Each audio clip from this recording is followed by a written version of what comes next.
Water is the lifeblood of nations, but what happens when this vital resource becomes a source of conflict between two nuclear-armed neighbors? This isn't a hypothetical scenario. It's the unfolding reality for Pakistan and India, locked in a dispute that could destabilize an entire region. For Pakistan, water is everything. It is the cornerstone of its agriculture, the driver of its economy, and the foundation of its food security. Yet, this lifeline is increasingly under threat. The very rivers that have sustained life in this region for millennia are now at the center of a growing storm of mistrust, political tension, and geopolitical maneuvering. How did a resource meant to be shared become a tool of coercion? And what are the catastrophic consequences if this simmering conflict boils over? This is the story of a water war brewing in the heart of South Asia, a conflict that threatens not just millions of livelihoods, but the fragile peace of a volatile region. Pakistan's geographical position as a lower riparian state places it in a uniquely vulnerable position, heavily dependent on the river flows originating from and passing through India. The mighty Indus River system, a network of rivers that includes the Indus, Jhelum, and Chenab, is the country's primary source of fresh water, supporting nearly 90% of its agricultural sector. From the wheat fields of Punjab to the cotton farms of Sindh, the nation's agrarian economy is intricately tied to the rhythms of these rivers. Any disruption, any reduction in water flow, isn't just a statistical anomaly. It's a direct and immediate threat to the livelihoods of millions of farmers, their families, and the entire food supply chain that sustains a population of over 230 million people. Recognizing the immense potential for conflict over this shared resource, India and Pakistan, with the help of international diplomacy, took a monumental step in 1960. They signed the Indus Water Treaty, IWT, an agreement brokered by the World Bank specifically to prevent a water-driven war. This landmark treaty was a masterclass in conflict resolution, meticulously dividing the river system. Under its terms, the three eastern rivers, the Sutlej, Beas, and Ravi, were allocated to India for its unrestricted use. In return, the three western rivers, the Indus, Jhelum, and Chenab, were allocated to Pakistan, with India granted limited rights for specific non-consumptive uses, such as run-of-the-river hydroelectric power generation. The resilience of the IWT is remarkable. It has survived multiple wars, military standoffs, and decades of political crises, a testament to its fundamental importance for both nations. However, in recent years, this crucial treaty has come under unprecedented strain. A series of Indian hydroelectric projects on the western rivers has sparked serious concerns and alarm in Pakistan. Islamabad fears that these dams and water infrastructure projects could give New Delhi the ability to regulate and manipulate water flows, potentially using this control as a strategic weapon during periods of political tension or conflict. The construction of large-scale projects like the Kishanganga and Ratto dams on the Jhelum and Chenab rivers, respectively, has been a major point of contention, alarming Pakistani authorities who see it as a violation of the treaty's spirit and letter. India maintains that these hydroelectric projects are designed as run-of-the-river schemes and fall squarely within the permissible limits of the Indus Water Treaty. They argue that the designs do not allow for large-scale water storage that could be used to harm Pakistan. However, Pakistan disputes these claims, arguing that the technical specifications of some of these dams could indeed allow for flow manipulation. This disagreement is compounded by a profound lack of transparency and a deep-seated mistrust that has characterized the relationship between the two countries for decades. The absence of a robust, mutually trusted mechanism for data sharing and joint verification worsens the situation, turning technical disagreements into full-blown political disputes. Water, once viewed as a shared resource governed by a mutual pact, is increasingly being weaponized as a political tool. This geopolitical friction is unfolding against the backdrop of a much larger, more indiscriminate threat: climate change.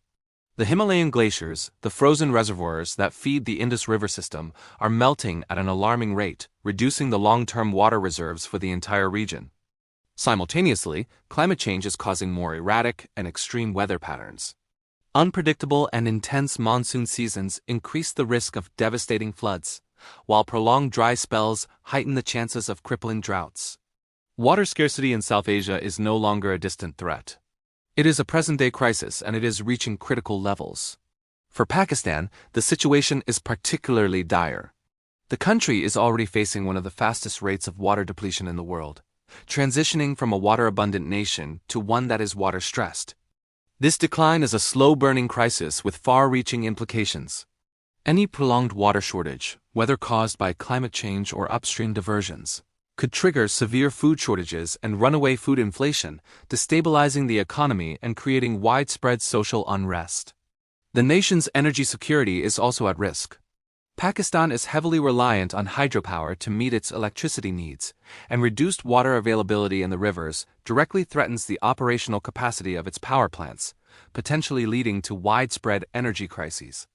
The most immediate and severe impact of water stress is felt by the farmers. These communities are the most vulnerable to sudden changes in river flow, as their crops, income, and way of life depend entirely on a predictable and adequate water supply. Crop failures due to water shortages can wipe out a family's savings in a single season.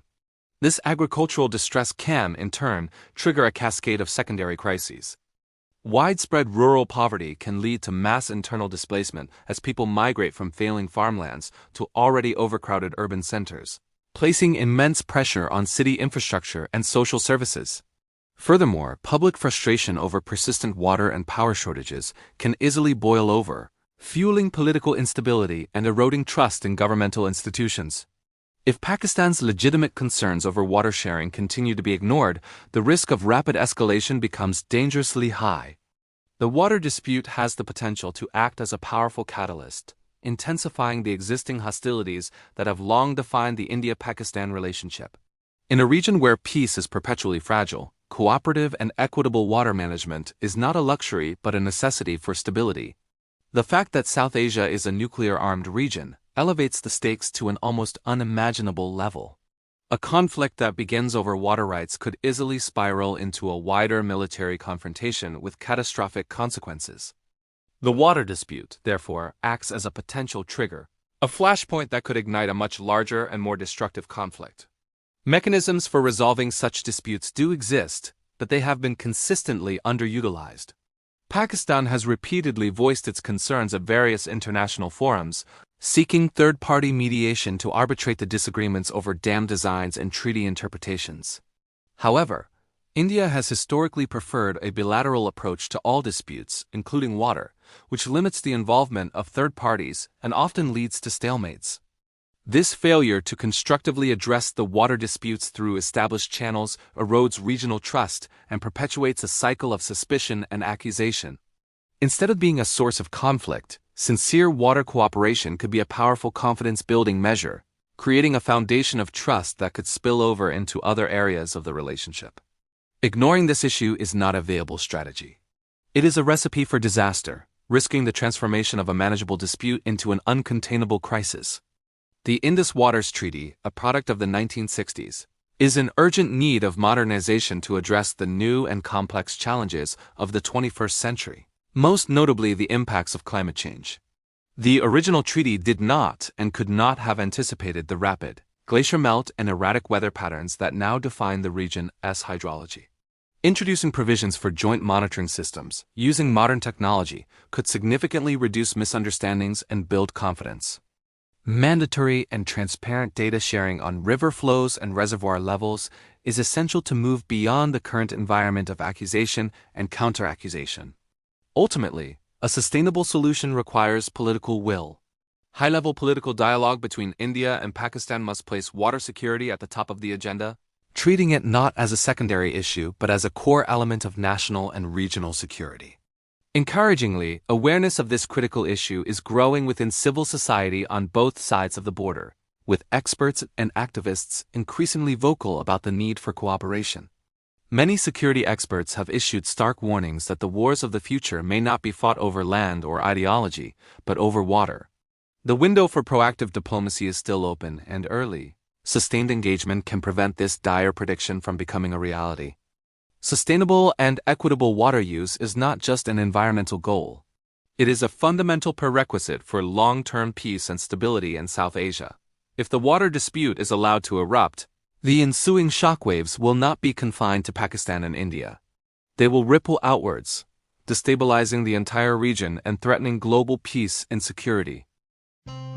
Thanks for watching. Like, comments and share.